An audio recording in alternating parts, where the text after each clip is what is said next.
प्यारे बच्चों, आज हम लोग भारतीय संविधान के भाग 3 की चर्चा करेंगे। तो भाग 3 में मूल अधिकार है। भाग 3 के अंतर्गत कितने अनुच्छेद आते हैं? तो अनुच्छेद 12 से 35। मूल अधिकार का अर्थ। मूल अधिकार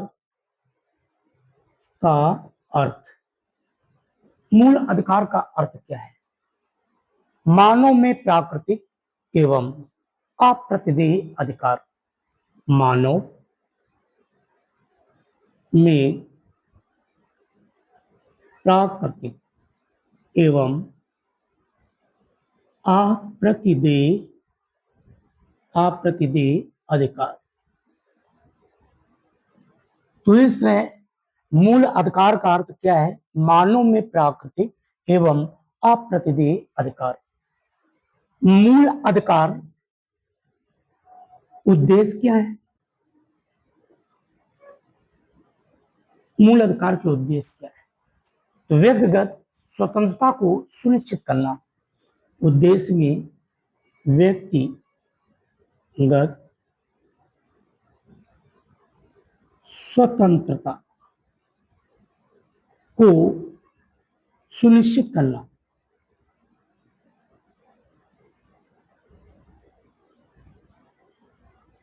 तो इस तरह मूल अधिकार के उद्देश्य क्या है?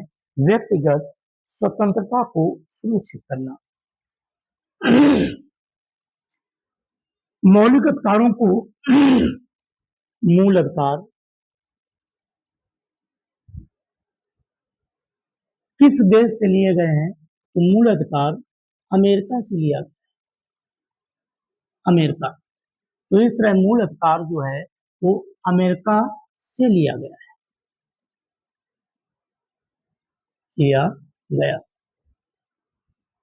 तो इस तरह मौलिक अधिकारों के बारे में थोड़ा चर्चा करते हैं कि मौलिक अधिकारों का जन्म या विकास सर्वप्रथम कहाँ हुआ? तो ब्रिटेन में हुआ।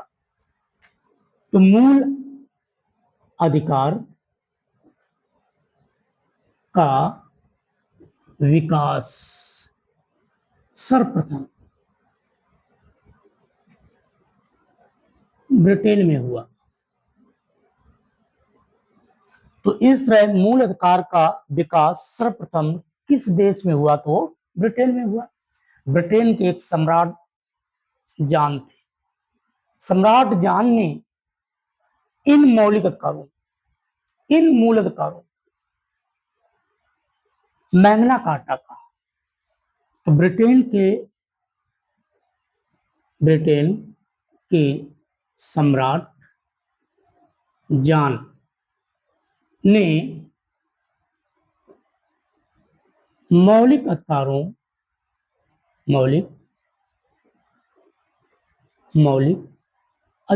को मैग्ना कार्टा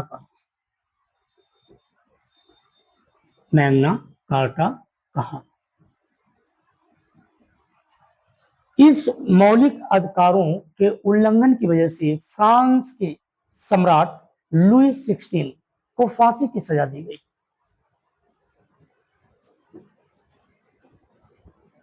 मौलिक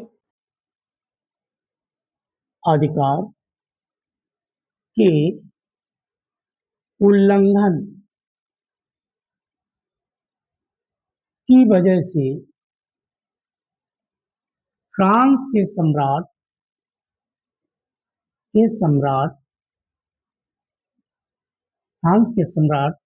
लुई 16 को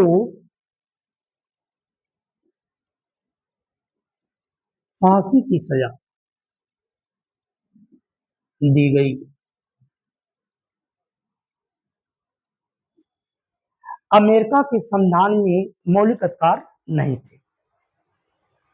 तो अमेरिका के संविधान में मूल अधिकारों का उल्लेख नहीं था, लेकिन अमेरिका ने 1791 ईस्वी में अपने संविधान में संशोधन करते हुए मौलिक अधिकारों के बारे में उल्लेख किया। अमेरिका ने 1791 ईस्वी में अमेरिका ने 1791 ईस्वी में संशोधन करते हुए मौलिक अधिकारों का उल्लेख किया। मौलिक अधिकारों का उल्लेख किया। तभी अमेरिका के संविधान के स्रोत से भारतीय संविधान में मूल अधिकारों को अमेरिका से लिया गया है। तो इस तरह हम लोग मूल अधिकार का अर्थ जाने, मूल अधिकार का उद्देश्य जाने, मूल अधिकार किस देश से लिए गए हैं, मूल अधिकार का विकास सर्वप्रथम किस देश में हुआ, तो ब्रिटेन में हुआ। ब्रिटेन के सम्राट जॉन ने मौलिक अधिकारों को मैग्ना कार्टा कहा। मौलिक अधिकार के उल्लंघन की वजह से फ्रांस के सम्राट लुई 16वां को फांसी की सजा दी गई। अमेरिका ने 1791 ईस्वी में संशोधन करते हुए मौलिक अधिकारों का उल्लेख किया। तो इस तरह मौलिक अधिकारों के उल्लंघन की वजह से फ्रांस के सम्राट लुई 16वां को 1789 ईस्वी में फांसी की सजा दी गई। अब भारतीय संविधान में मौलिक अधिकारों की चर्चा करें। सर्वप्रथम मौलिक अधिकारों की मांग किसने किया? तो भारतीय संविधान में मौलिक अधिकारों की मांग सर्वप्रथम कौन करता है? तो बाल गंगाधर तिलक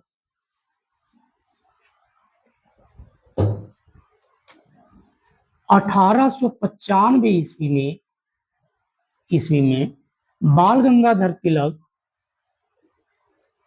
ने संविधान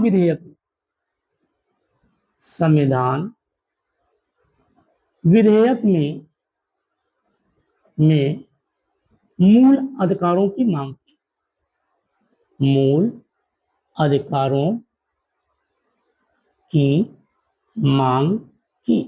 तो इस तरह 1895 में तिलक ने संविधान विधेयक में मूल अधिकारों की सर्वप्रथम मांग की। सर्वप्रथम मौलिक अधिकारों की मांग करने वाले व्यक्ति कौन थे? तो वो थे बाल गंगाधर तिलक। 1925 ईस्वी में एनी बेसेंट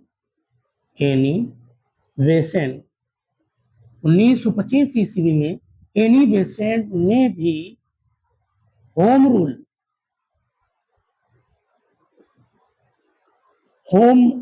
रूल में मूल अधिकारों की मांग की।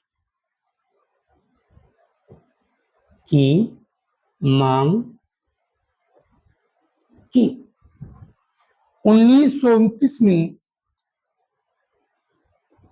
पंडित जवाहरलाल नेहरू 1929 में पंडित जवाहरलाल नेहरू ने भी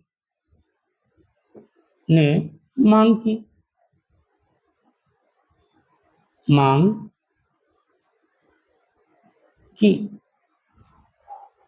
पंडित जवाहरलाल नेहरू कब मांग कर रहे हैं? 1929 में। इन्होंने मौलिक अधिकार को अंतरात्मा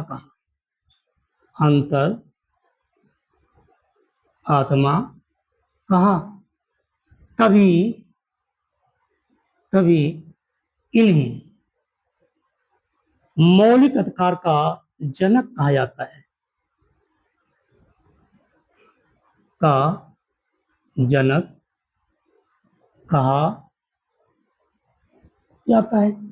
तो इस तरह जब 26 जनवरी 1950 को भारतीय संविधान लागू हुआ, तो भारतीय संविधान जब लागू हुआ उस समय मौलिक अधिकार 7 थे। संविधान लागू होने के समय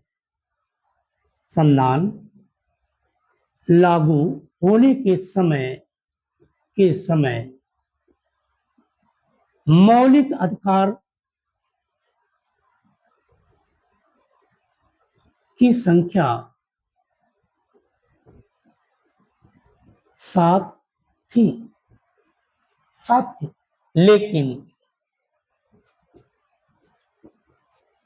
लेकिन 44वां संविधान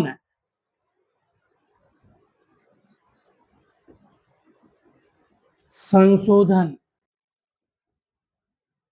संशोधन 44वां संविधान संशोधन 1978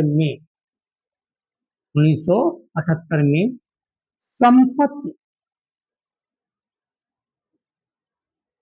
का अधिकार हटा दिया गया और अनुच्छेद 300 का में रख दिया गया। वर्तमान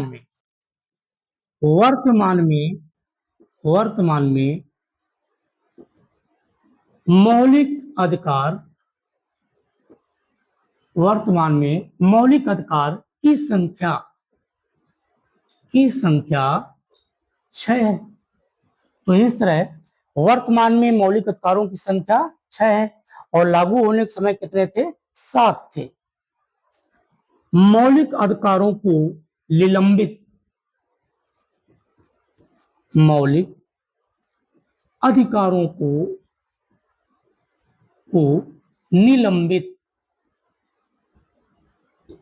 कौन कर सकता है? तो निलंबित राष्ट्रपति महोदय कर सकते हैं।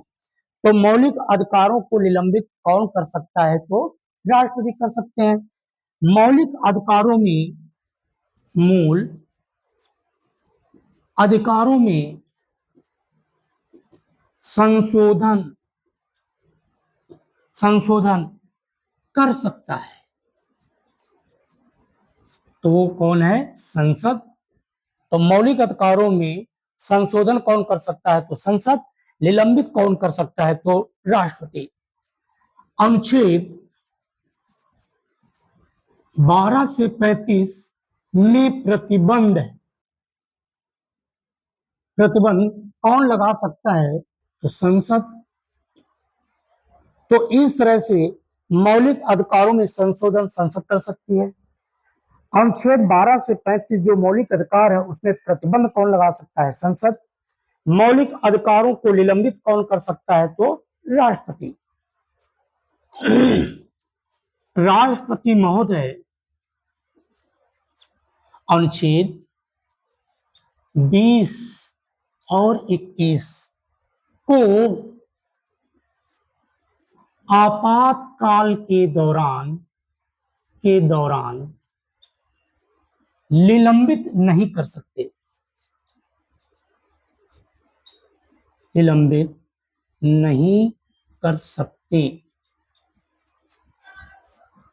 राष्ट्रपति महोदय अनुच्छेद 20 और 21 को आपातकाल के दौरान निलंबित नहीं कर सकते।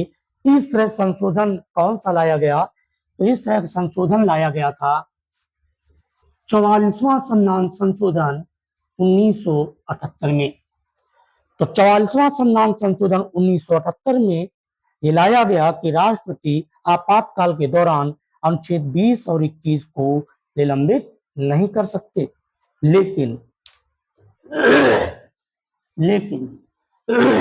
अनुच्छेद 19 आपातकाल के दौरान स्वतः निलंबित हो जाता है। लेकिन अनुच्छेद 19 आपातकाल के दौरान स्वतः निलंबित हो जाता है। अनुच्छेद 19 आपातकाल के दौरान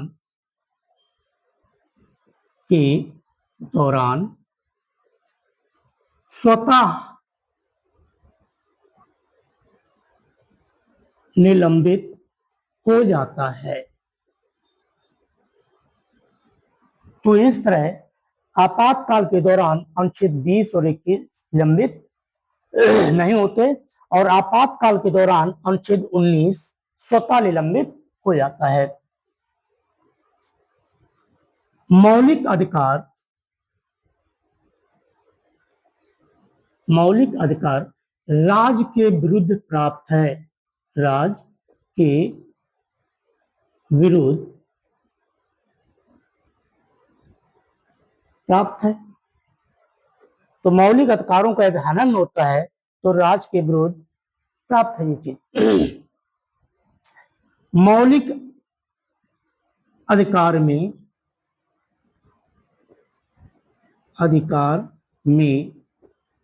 वर्तमान में कुल अनुच्छेद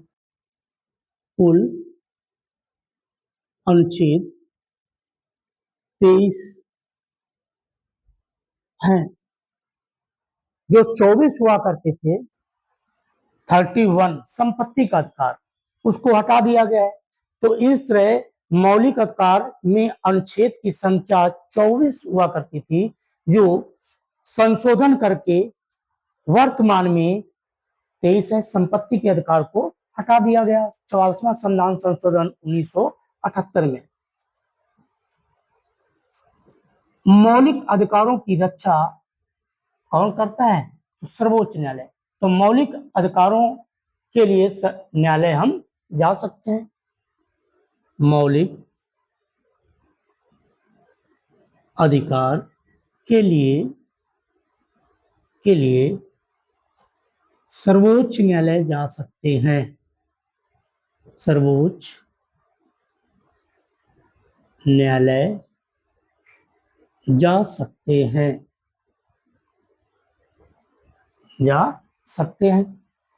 तो आपातकाल के दौरान सत्ता निलंबित हो जाता है। अनुच्छेद 19 मौलिक अधिकार राज्य के विरुद्ध प्राप्त है। मौलिक अधिकार में वर्तमान में कुल अनुच्छेद 23 है। मौलिक अधिकार के लिए सर्वोच्च न्यायालय जा सकते हैं। इस तरह मौलिक अधिकारों की रक्षा कौन करता है? वो करता है सर्वोच्च न्यायालय। Thank you.